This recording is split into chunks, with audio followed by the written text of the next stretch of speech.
Oh man, so another week and another red candle with Bitcoin opening up its weekly candle down 1.14%, Phantom down 1.3%. Is this going to be another painful red week as we were predicting last week? And what is causing this selling? What is causing this dump of Bitcoin below 40,000 now, and it went as low as in the 38,000. So what is causing this? Some people are saying this is tax selling. We're going to look into it. We're going to find out what's going on. We've also seen something interesting in the Phantom charts, which I'm going to share with you. I'm going to share with you the key levels where I think this is going to. So make sure you hit up the like button. Don't forget to subscribe. These videos are brought to you by NordVPN. Links in the description.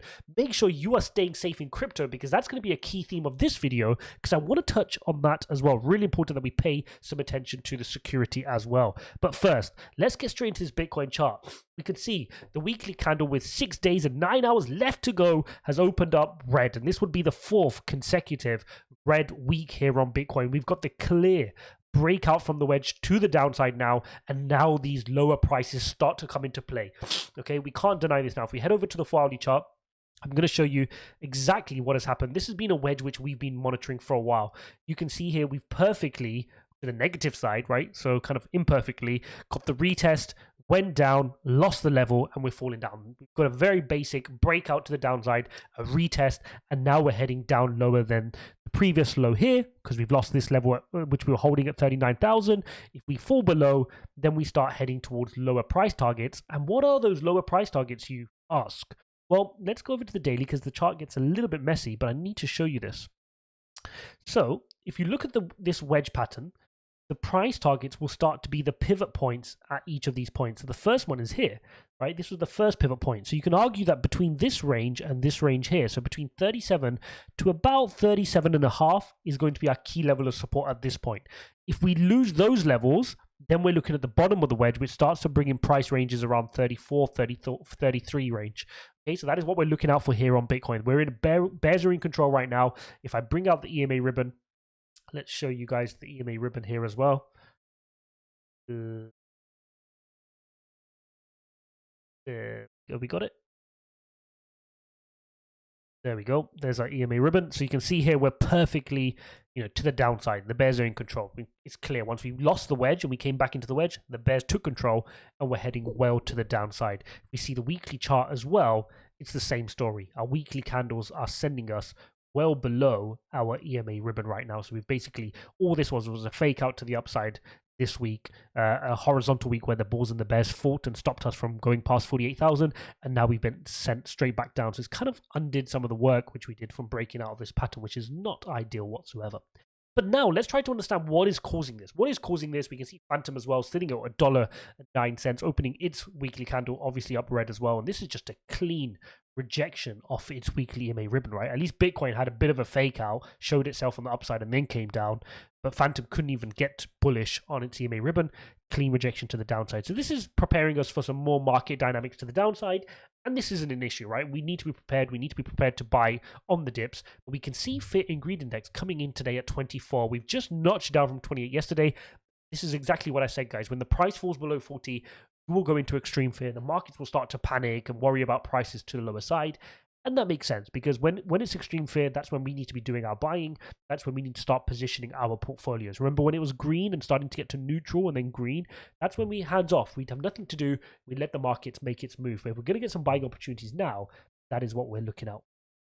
Now, what is causing this? Because we can see the wider markets are down 0.3% of the Dow. You've got S&P down 0.26% and 0.47% on the NASDAQ. And a lot of people are claiming that perhaps this is due to the tax deadlines, right? Bitcoin falls to 38.5 as US tax deadline approaches, because today is the deadline for tax. And a lot of people are saying people are selling to go and fulfill their tax requirements. Now, I don't think that's the case, guys. I don't think that's what we've seen. I think a lot of the weakness over the last few weeks or months, I think you can attribute that to some tax selling. That's normal. People will sell, but I don't think people are selling today for the deadline today to pay their tax. But pretty sure people are a bit more organized than that, even if they're not like. So yeah, I think people are reading way too much into this. It's not the tax. I think it's more just the market opening up.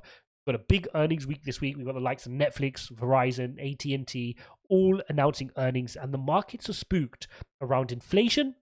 And therefore, what does that mean for Jerome Powell and his inflation interest rate hikes, right? Because the Fed are meeting May, that's just over 2 weeks away, just under 2 weeks away from where we are now. So we're looking forward to that. But will he do a double rate hike, right? Will he do a triple rate hike? How quickly will he do quantitative tightening? These earnings that these companies tell us during this week will give us a clue around that. So markets are pretty poised, waiting for these earnings to see how they're going to react.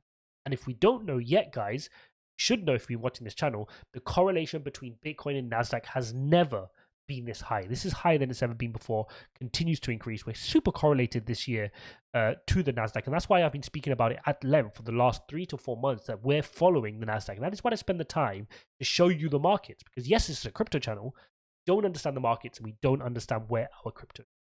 So now that we've understood that, where could FANTOM be heading? Where would be the areas where I would be looking to top up on some FANTOM? Now you can see if I zoom out here on the FANTOM, we're clearly in this bearish continuation pattern. We've been monitoring that for a while. And we've pretty much got the calling off which I was expecting, right? I said this was just a calling off. Don't get too excited by this. We're going to have a move to the downside. Now, fortunately, the move hasn't been that strong to the downside, partially because Bitcoin has held some strength at 39,200-ish.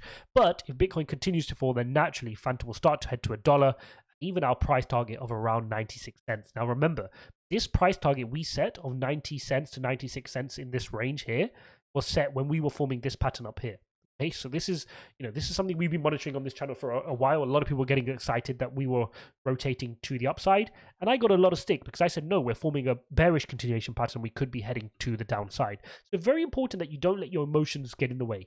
I hold more FANTOM than a lot of people, right? I'm holding it. I'm not going to sell despite how low the price goes, but I can still be real to myself to say this is where the price is going. I can be real to you because that's my duty to do. Say this is a bearish pattern. There's no indictment on the whole project. It doesn't mean anything in terms of where the project is going fundamentally. And if anything, if I'm saying it's going down, all I'm saying is it's a buying opportunity and I'm going to be nibbling on some more.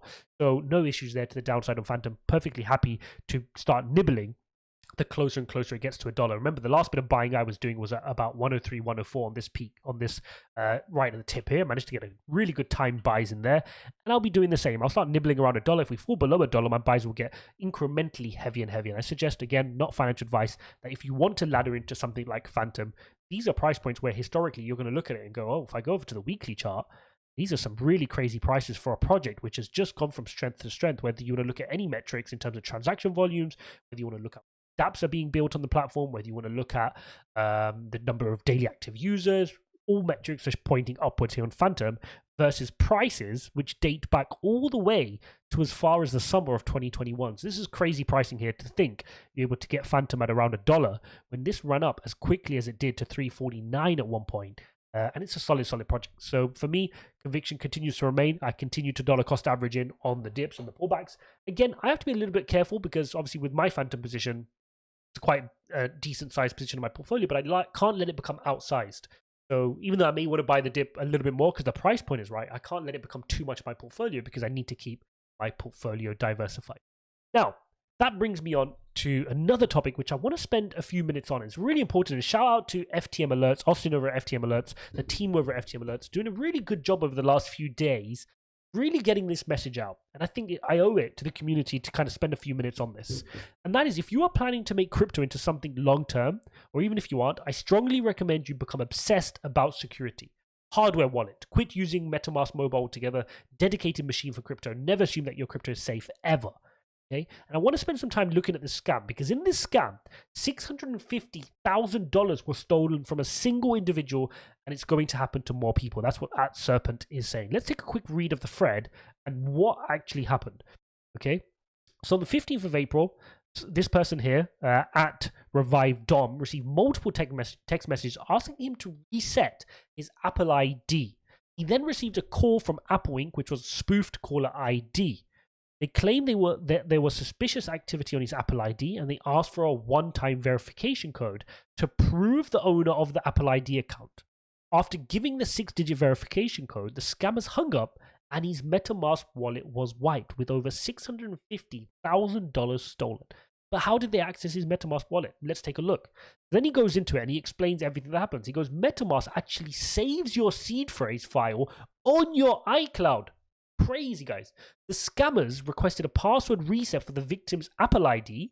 After they received the two-factor authentication code, they were then able to get into the Apple ID account and therefore they can get the seed phrase and access the MetaMask. This is crazy, right? Now, the process of attack, scammers request random password resets to make the victim feel suspicious. Then they use a caller ID, and they'll tell, and the scammer will call the victim as Apple and claim there's a suspicious activity to the account. Then they'll ask for the password reset. They'll use that to go get the seed phrase, and then they'll go into your MetaMask wallet. So this poor person here lost 400k in ETH, 250 in USDT, equating to $655,000 lost. Guys, I want to take this moment to say, please take security very seriously. We've got a link in the description to NordVPN, but definitely take into account some of the things being mentioned there. Never give your data to unsolicited calls. If you're unsure and it's Apple, hang up, ring them back, right? Same with any company. Look, if somebody's sending you an email, look at the email where the email is coming from. But they're becoming more and more sophisticated, okay? Always look if you're on a website, do you have the padlock sign? Are you logged into a VPN so everything's masked? Have you done everything from your own mind, not because somebody solicited you into doing it? That's always really important. When you're getting solicited into doing something, just stop and think for a second. Just don't go through the motions.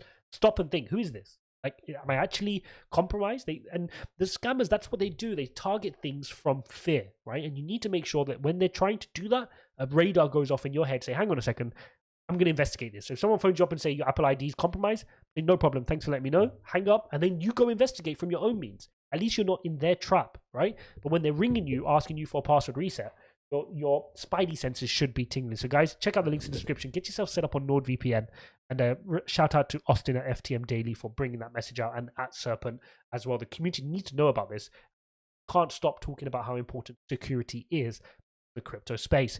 So there you have it, guys. There is a blend of technicals and fundamentals here on Phantom. It's going to be a rocky week.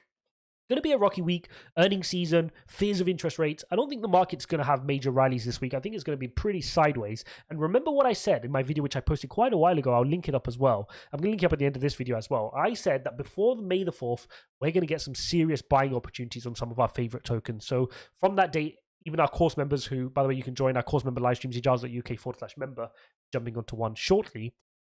This message I always said to them was, get your cash ready, because there are going to be some opportunities to buy the dip. And I think we're going to get that leading up to the next FOMC meeting. As always, guys, thanks for watching this video. What I'm going to do now is I'm going to link up the video to that video. Go watch that. But also make sure you've hit the sub button and your bell notification is on, because I am shortly, in the next hour or two, going to be uploading the video of Chief Marketing Officer of Phantom, Simone Pomposi, who was kind enough to give us an interview. And we covered everything on that interview, from how decentralized is Phantom to will the supply cap be increased? Will there be a Coinbase listing? Are we focused on NFT and metaverses? All the questions that you, the community, were asking, I put to him in that interview. So make sure you're subbed, make sure notification bell is on so you don't miss that one, and I'll see you in the next one.